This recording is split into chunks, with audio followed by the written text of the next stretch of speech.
अगर हमें लगा कि हम इसको बचा सकते हैं, हम इसको मुक्त करा सकते हैं, उसके लिए हमारी जान चली जाए, हमें जेल में डाल दिया जाए, हम हर एक जुल्म सहन करने को तैयार है। शाम को पुलिस स्टेशन में जाकर आकाश लामा ने आंदोलन की स्थगित घोषणा की। जैसी स्थगित घोषणा हुई वैसे भारत के बौद्धों को जो लोग आने वाले थे उनकी निराशा हुई। जो आक्रोश था वो आक्रोश संदेह में बदल गया। वहां पर जो राज्यपाल गवर्नर बुद्ध जयंती के लिए संबोधन के लिए आता है, उन्होंने प्लानिंग के तहत सन्यासी घुसाए और बुद्ध रूप की तरफ पीट करके इन लोगों ने वो सन्यासियों के द्वारा पूजा की और वो वीडियो वायरल हुआ। वो वीडियो जैसा ही वायरल हुआ तो आग की तरह एक खबर बोध गया में फैली। मुझे भी फोन आए, मैं भी हल्का बक्का रह गया, लेकिन मेरा एक्सीडेंट होने के नाते मेरे मम्मी ने बोला कि आप चलो, अगर वह मैं रहता तो बहुत बड़ा हंगामा होता, गोली मार होती, कुछ ना कुछ होता।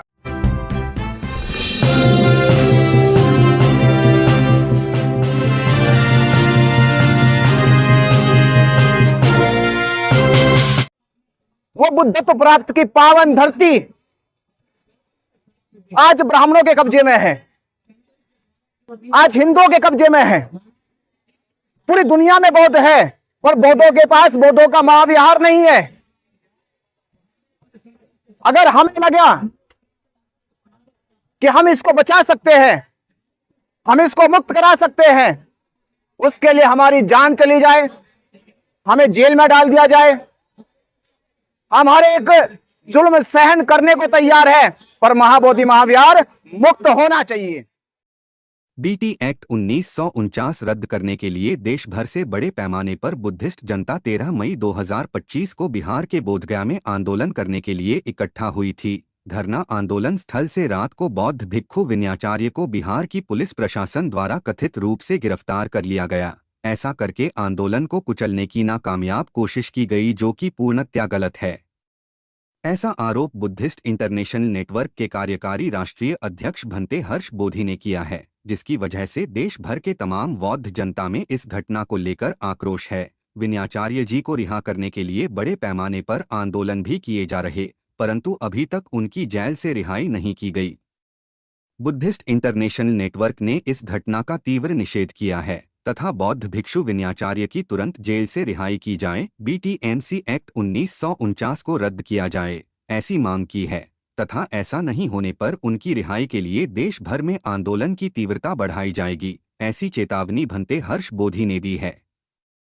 इस संदर्भ में नागपुर में आयोजित पत्रकार परिषद में बुद्धिस्ट इंटरनेशनल नेटवर्क के कार्यकारी राष्ट्रीय अध्यक्ष हर्ष बोधी जी ने क्या कहा है, सुनते हैं उनकी जुबानी।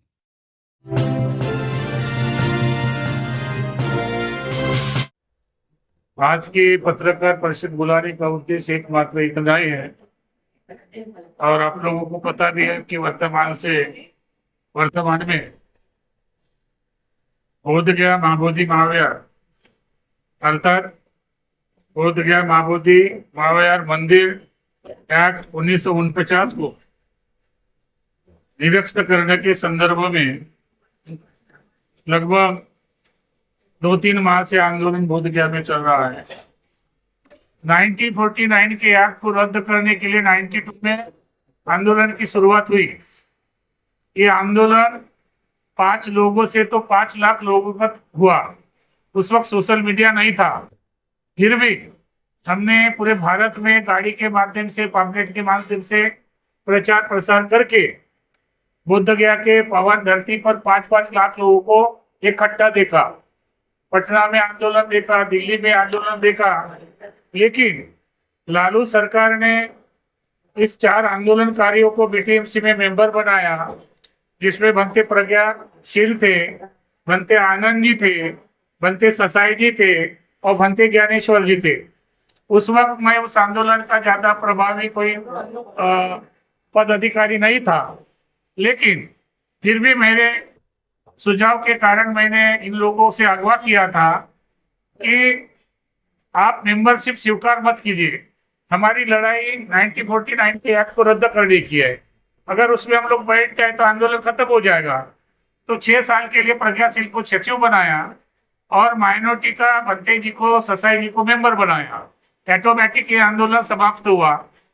वर्तमान में अभी जो आकाश लामा के नेतृत्व में आंदोलन चला, इस आंदोलन से सोशल मीडिया के माध्यम से प्रसिद्धि तो हुई, प्रचार तो हुआ, लेकिन ये आंदोलन बिहार में सरकार पर इसका प्रभाव नहीं हुआ, क्योंकि वहां पर पेंडाल डालकर लगभग 25 से 50 लोग बैठते थे और जो भी लोग आंदोलन को समर्थन करने के लिए आते थे, तो निश्चित रूप से हमने देखा कि वो आंदोलन के लिए नहीं आ रहे थे, केवल बुद्ध गया की यात्रा करने के लिए आ रहे थे और वहां जाकर सपोर्ट कर रहे थे और फोटो खिंचा रहे थे। तो गोपनीय विभाग ने जाना और गोपनीय विभाग के माध्यम से बिहार सरकार को, अर्थात नीतीश सरकार को रिपोर्ट गई कि आंदोलन चंदे और धंधे का हो रहा है, इसलिए सरकार ने कोई ध्यान नहीं दिया। लेकिन इसी बीच में एक तरुण नवयुवक भंते विनय चारा जो आंदोलन पे आया, वो मुझे मिला, मेरा आशीर्वाद लिया होटल में कि भंते जी, आप जैसे भंते जी क्यों नहीं आते आंदोलन में। तो मैंने 1-2 बार जाकर देखा, लेकिन जिस तरह से मुझे रिस्पांस चाहिए था वो नहीं मिला। फिर भी मैंने बोला कि आंदोलन होना चाहिए। तो ये मेरा आशीर्वाद लेने के बाद विनय चारा भंते जी पूरे भारत में घूमा और उन्होंने एक बड़ा आह्वान किया। 12 तारीख को बुद्ध जयंती थी, 12 लाख लोग बुद्ध जयंती को आना चाहिए। जैसे ही आह्वान हुआ और जगह जगह सभाएं देखी, तो प्रशासन में इस बात को दखल अंदाज नहीं किया, संज्ञान में लिया। और बुद्ध गया में 12 लाख अगर लोग आते हैं तो उसकी रहने की कैसी व्यवस्था होगी, कैसे क्या होगा, बुद्ध गया का वातावरण समाप्त हो जाएगा। तो बिहार सरकार से लेकर गोपनीय विभाग से लेकर गृह मंत्रालय तक हलचल मची। विनय चारा भंते जी कौन है? जब विनय चारा भंते जी बुद्ध जयंती के पहले 5-6 दिन पहले आया, फिर मुझे मिला और वहां पर मिलने के बाद कहा कि भंते जी, हमको जगह नहीं मिल रही, हम तो क्या किया जाए। तो उधर ही जब प्रोटेस्ट पर जो बैठे थे उसके बाजू में जगह थी, तो वहां पर साफ सफाई करके विनय चारा ने करीबन 10,000 से 20,000 लोग बैठेंगे इतनी व्यवस्था की, कुर्सियां बुलाया, स्टेज बुलाया। लेकिन उसी तक दिनांक 9 तारीख को आकाश लामा, प्रज्ञाशील भंते, चंद्रबोधी पाटिल कुछ लोग और एक मैं भंते जी नहीं कहूंगा, गवर्नमेंट सर्वेंट चंद्रकीर्ति जी, वो सब बैठकर आपस में सुझाव विमर्श किया। और 10 तारीख को ना विनय चारा को, ना के राहुल, भंते करुणाशील को, जबकि 300 भिक्षु उन्होंने बनाए चिवरधारी और कंटिन्यू खाना खिलाया, कंटिन्यू 500 लोगों को खाना खिलाता था। ऐसा मैनेजमेंट करने वाले व्यक्ति को और कई भी भिक्षु को विश्वास में न लेते हुए शाम को पुलिस स्टेशन में जाकर आकाश लामा ने आंदोलन की स्थगित घोषणा की। जैसी स्थगित घोषणा हुई, वैसे भारत के बौद्धों को, जो लोग आने वाले थे, उनकी निराशा हुई। जो आक्रोश था वो आक्रोश संदेह में बदल गया। हम लोगों के फोन आए कि भंते जी आंदोलन में आना कि नहीं आना। करीबन 10-20 हजार लोग आए, लेकिन आंदोलन खत्म होने के बाद इधर विनय चारा और के राहुल जी फिर पुनः एक बार हमारे साथ चर्चा करके बोले कि भंते जी क्या करना चाहिए। तो मैंने उनको सजेशन दिया कि देखिए, आंदोलन खत्म होना नहीं चाहिए, आंदोलन अभी कई वर्षों के बाद उठ रहा है, आंदोलन जारी होना चाहिए। आकाश लामा ने आंदोलन की स्थगित की, लेकिन आप लोग अगर बैठना चाहते तो आप लोग आंदोलन कीजिए, मैं आपके साथ हूँ। उन्होंने ये विचार विमर्श करके रात के 11 बजे एक कॉन्फ्रेंस ली और कॉन्फ्रेंस ने घोषणा की कि जो आकाश लामा ने आंदोलन स्थगित किया, वो आंदोलन हम लोग स्थगित नहीं होने देंगे। यह मजे की बात है, यह सोचने लायक बात है, यह चिंतन करने लायक बात है, यह चर्चा करने लायक बात है। जिस आकाश लामा ने चंद्रबोधी के साथ गवर्नमेंट सर्वेंट चंद्रकीर्ति ने और आकाश लामा ने, प्रज्ञाशील ने घोषणा की, मुझे लगता है हमारे बहुजन नागपुर के कुछ मीडिया में थे उस चर्चा में। तो चर्चा करने के बाद, जब घोषणा करने के बाद, जब आंदोलन स्थगित हुआ और विनय चारा ने और इन्होंने नेतृत्व करने की ठान ली और दूसरे दिन बैठने के लिए गए, तो आकाश लामा के ग्रुप को लगा, इनको लगा कि हमारी जो सच्चाई है सामने आ जाएगी, हमारे नकाब उधर जाएंगे, हम लोगों के सामने मुख सर खड़ा करके बात नहीं कर पाएंगे। इसलिए समता सैनिक दल के कुछ लोग और भारतीय बौद्ध महासभा के कुछ चाटुगिरी और आकाश लामा के कुछ लोग जाकर वहां बैठे और आपस में टकराव हुआ, जिसमें राजेंद्र पाल गौतम था, सुप्रीम कोर्ट के वकील कुमार भानु सिंह प्रताप भानु सिंह थे, काफी लोग थे, और उसमें टकराव होने के बाद किसी भी तरह से समझा बुझाकर बुद्ध जयंती मनाने का ऐलान किया गया। इसी तरह इस आंदोलन को और महाराष्ट्र के लोगों को बदनाम करने के लिए बीटीएमसी के द्वारा साजिश की गई है। वहां पर एक अकाउंटर है सुजीत मिश्रा नाम का, और जो पुजारी जो मंदिर में पूजा करता है संजय मिश्रा, इन लोगों की 11 तारीख के बीटीएमसी में मीटिंग हुई है। मीटिंग होने के बाद वहां पर जो राज्यपाल गवर्नर बुद्ध जयंती के लिए संबोधन के लिए आता है, उन्होंने प्लानिंग के तहत सन्यासी घुसाए और बुद्ध रूप के तरफ पीट करके इन लोगों ने वो सन्यासियों के द्वारा पूजा की, और वो वीडियो वायरल हुआ।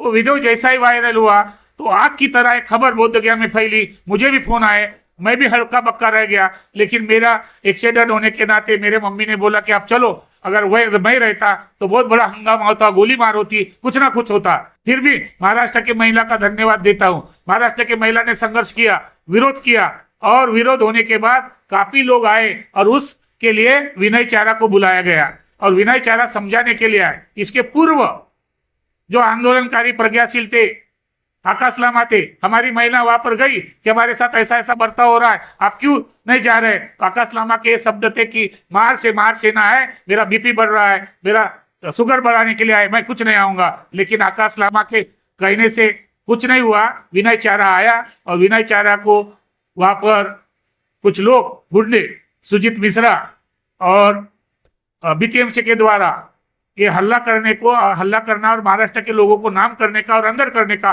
पूरा प्लानिंग था। लेकिन हमारे जैसे लोगों ने शांत किया, और हमारे जैसे लोगों ने 2 महीने से शांत वातावरण पूर्ण ढंग से करने का प्रयास किया। इसीलिए आकाश लामा के ही तहत, प्रज्ञाशील के तहत सारे प्रूफ है अभी भी मीडिया में। सुमित पाल बनते, सुशील पाल बनते रात के 11 बजे बैठकर एफआईआर किया, उनको समझाया गया, और 3 बार रिपोर्ट गलत होने के बाद पुलिस ने समझाया कि ये धारा लगाओ, ये धारा लगाओ। ये सब होने के बाद रात के 2 बजे विनय चारा भंते जी को अरेस्ट किया गया, और उस वक्त रात के 3:30 बजे जब मुझे फोन आया तो ऑलरेडी सारे फोन स्विच ऑफ थे। पुलिस प्रशासन कोई जवाब नहीं दे रही थी। लगातार 24 घंटे के बाद पुलिस प्रशासन ने कहा कि हमने कोर्ट में पेश किया। जब हम कोर्ट में वकील लगाए, आज भी हमारे वकील सुबोध कुमार वकील लगे हुए हैं, और कुछ लोग कहते हैं कि हमारे वकील लगे, अगर आप वकील लगाते तो 4-5 दिन बीटीएमसी निगमा यूनिवर्सिटी में धरना नहीं करते, उसी वक्त जाते और हमारा क्रांतिकारी विक्षोभ आंदोलन बाद में करते, तो आपकी सच्चाई नजर आती। इतना ही नहीं, बीटीएमसी भ्रष्टाचार पर यह आंदोलन हो रहा था। कोई विधायक चिल्ला रहे थे कि आंदोलन भ्रष्टाचारी का बंद करेंगे। जैसे बीटीएमसी के लोगों ने, बड़े बड़े वरिष्ठ लोगों ने बीटीएमसी में मीटिंग करके इसको तगड़ी रकम दी, व्यवस्था दी, तो भ्रष्टाचार का मुद्दा खत्म करके आंदोलन को ही मुद्दा बनाकर आंदोलन चलता रहा। इस तरह की आज तक की खबर है। मैं बोध गया से आया हूं। मैं पत्रकार को एक बात और स्पष्ट करना चाहता हूं। 5 तारीख को दिल्ली में जंतर मंतर पर बहुत बड़ा धरना प्रदर्शन है, और यही आकाश लामा ने राजेंद्र पाल गौतम वकील को, कुछ कार्यकर्ता को बताया था कि आप जाओ, मैं पैसा दूंगा और ये मीटिंग लगाओ। लेकिन मुझे जानकारी हुई कि अभी आकाश लामा वो मीटिंग में नहीं आ पाएंगे, क्योंकि वहाँ पर पत्रकार द्वारा घोषणा की, बैनर में घोषणा की कि ये जो धरना प्रदर्शन होगा और 2 दिन की मीटिंग होगी, उस मीटिंग में भिक्खु संघ को और उपासक को, जो जानकार है, वरिष्ठ राजकीय नेताओं को एक राष्ट्रीय कोर कमेटी बनाकर, मार्गदर्शक बनाकर ये आंदोलन लड़ा जाएगा। इसीलिए आकाश लामा ने सुना कि जैसे कोर कमेटी बैठेंगी तो मेरा कोर कमेटी में तो मेरा ऑल इंडिया बुद्धिस्ट फॉर्म है, मेरा नहीं रहेगा। इसी डर के कारण भारतीय बौद्ध महासभा और कुछ लोग नागपुर में, मुंबई में और आज भोपाल में उनका सभा है। बहुत जल्द अक्टूबर में बिहार में एक इलेक्शन है, और इलेक्शन के पहले हम बिहार सरकार पर प्रभाव डालेंगे। मैंने घोषणा की है नीतीश सरकार को, अगर 1 महीने के अंदर जो बीटीएमसी में 20 साल से माउंटिंग चीफ मेंबर रखे हुए हैं उसको हटाया नहीं जाएगा, तो इंटरनेशनल बुद्धिस्ट नेटवर्क के द्वारा कालचक्र मैदान में लाखों की संख्या में बिहार के मतदाता इकट्ठा करके बिहार सरकार को गिराने का काम करेंगे। ऐसा मैंने घोषणा किया। फिर मैं पुनः एक बार इंटरनेशनल बुद्धिस्ट नेटवर्क के माध्यम से, जैसे ही विनय चारा जेल से रिहा होता है तो नागपुर के धरती पर उनके सम्मान में बहुत बड़ी एक व्यापक सभा होगी और उस सभा में उसका सम्मान होगा और सच्चाई और झूठ उसके सामने से भी जनता को सुनने को मिलेगा। इसी आशा और भावना के साथ आज सबको मैंने यहाँ पर बुलाया है। मैं आंदोलन के पक्ष में खड़ा हूँ, चाहे आंदोलन कोई भी हो, लेकिन कानून के माध्यम से, संविधान के माध्यम से और न्यायपूर्ण तरीका से, और तुम्हारा मांगने का ढंग अच्छा है, मांगने की मांग तुम्हारी जायज है, लेकिन अगर मांगने का ढंग अच्छा नहीं है तो बिहार सरकार तुम्हारे आंदोलन पर संज्ञान में नहीं लेगी। मैं ये नहीं कहता हूँ कि मुझे पद मिले या नहीं मिले, मैं आंदोलन का हिस्सा हूँ, ससाई जी के साथ से हिस्सा हूँ, भंते आनंद जी के साथ से हिस्सा हूँ, और कई लोग मुझे जानते हैं। अब मैं तो महाराष्ट्र से बिलोंग करता हूँ, आप भी जानते हैं। अब मैं बौद्ध क्या का हूँ। अभी तो वर्तमान में इस आंदोलन का नेतृत्व आकाश लामा ही कर रहे हैं, प्रज्ञाशील जी कर रहे हैं। हम तो आंदोलन के सपोर्ट में है, लेकिन हम आंदोलन के सपोर्ट में हैं, हम आंदोलन के गवाह हैं। आपको भी पता है कि हम आंदोलन के हिस्सा रहे हैं। भंते ससाई जी के नेतृत्व में, आनंद जी के नेतृत्व में मैं नेशनल चीफ सेक्रेटरी रहा और आंदोलन के लिए 1949 का एक्ट बदलने के लिए वहाँ पर 13 दिन जेल में रहा। तो सबसे ज़्यादा मुझे ABCD आंदोलन की मालूम है। तो मैं ये चाहता हूँ कि आंदोलन कोई भी करे, लेकिन समाज को गुमराह ना करे, समाज को धोखा देने का काम ना करे। ये आंदोलन बौद्धों का है और ये आंदोलन संवैधानिक बौद्धों का है, ये डुप्लीकेट बौद्धों का नहीं है, ये संवैधानिक बौद्ध का है। और जो संवैधानिक बौद्ध है और कायदे से ये बौद्ध अगर पूछेंगे तो देखा जाए तो बहुत सारी टेक्निकल प्रॉब्लम आ जाएंगे। इसीलिए मुझे इतना मालूम है कि बाबा साहब ने हमको संविधान के दायरे में अपने अधिकार दिए, तो संविधान के दायरे में जो नेतृत्व करता है हम उसके साथ है। हमने कई बार बोला, आकाश लामा को आह्वान किया कि आप आंदोलन पर बैठे रहिए, एक तरफ 100 पिटीशन डालिए सुप्रीम कोर्ट में, जगह जगह से याचिका डालने का प्रयास कीजिए। आज अगर 100 याचिका जाती तो सुप्रीम कोर्ट में यह प्रावधान है, अलग से बेंच बनाकर सुप्रीम कोर्ट इस पर निर्णय करता। और माननीय अभी गवाही हमारे बोधिष्ट है, मैं तो निवेदन करूंगा पत्रकार के माध्यम से, बौद्ध जनता के माध्यम से, अभी ससाई जी का 2012 से लेकर अभी तक पिटीशन पड़ा हुआ था। अभी उसको हेडिंग के लिए किसी ने प्रयास किया है। माननीय सूर्यकांत ताई कुमार है, जब मैंने बोला उनको फोन पर कि आप इतने पढ़े लिखे लोग हैं, आप पिटीशन क्यों नहीं डाल रहे? आप हल्ला करने से, नागपुर में चिल्लाने से नहीं होगा। जब तक बोध गया में 3 लाख नहीं दिखेंगे, उनको वोटर को हम लोग डाइवर्ट नहीं करेंगे, तब तक बिहार की सरकार हिलेगी नहीं और केंद्र की भी सरकार हिलेगी नहीं। भंते आनंद जी से मैंने चर्चा की और अभी वो भद्रावती से गए। जब वो नागपुर से आके मुझे कांटेक्ट में रहते हैं, मैंने ज्ञान ज्योति को भी बोला, ज्ञान ज्योति सारे भिक्षु आएंगे। और भंते आनंद जी को भी मैंने कहा कि सभा में आप आई, तो उन्होंने भी कहा कि मैं आने की संभव कोशिश करूंगा। और सारे राज्य के बड़े बड़े भिक्षु इस 5 तारीख को आएंगे। 6 और 7 को चिंतन मनन चर्चा होगी और राष्ट्रीय कोर कमेटी गठित होगी और स्टेट वाइज होगी। और किस तरह से होगी, कौन प्रचार करेगा, कौन प्रवक्ता करेगा, कौन क्या बोलेगा, कौन किससे मुद्दे पर बोलेगा, ये सारी चिंतन मनन करके कमेटी जाहिर होगी।